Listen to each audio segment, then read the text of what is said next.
کراچی میں K2 year ویز طیارہ حادثے کے ایئر کرافٹ انجینئر عارف صدیقی اور کپتان رضوان ادریس کی غائبانہ نماز جنازہ ادا کی گئی، جس میں پاک فضائیہ کے حاضر سروس اور ریٹائرڈ افسران کے علاوہ سیاسی شخصیات شریک ہوئیں۔ عمران حفیظ کی رپورٹ۔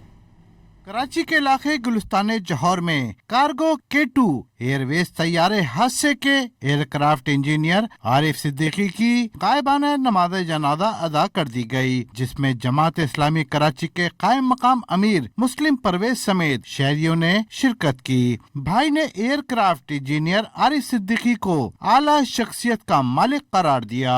بڑے بھائیوں کی طرح تھے، تو یہ بہت بڑا نقصان ہے میرے لیے، اس کے علاوہ کہ وہ اور بہت سی حیثیتوں میں، جیسا کہ ابھی آپ نے ذکر کیا، اور ہر فیلڈ میں، اپنے پیشے میں، اپنے تحریکی کاموں میں اور تمام ہر لحاظ سے وہ مثالی انسان تھے۔ اس موقع پر جماعت اسلامی کراچی کے قائم مقام امیر مسلم پرویز نے حکومت سے مطالبہ کیا ہے کہ حادثے کا شکار جہاز کا بلیک باکس تلاش کیا جائے۔ یہ حکومت وقت کا فرض ہے کہ وہ اس سانحے کی مکمل تحقیقات کرے اور ہمیں یہ بتائے، لواحقین کو یہ صبر دے کہ یہ سانحہ کس طرح سے پیش آیا ہے اور کیوں جو ہے اس کا سرباب اور اس کی تلاش جو ہے وہ پوری نہیں ہو سکی ہے۔ دوسری جانب کارگو طیارے کے کپتان رضوان ادریس کی غائبانہ نماز جنازہ کراچی ملیر کینٹ سے متصل رہائشی سوسائٹی میں ادا کی گئی۔ نماز جنازہ میں شریک افراد نے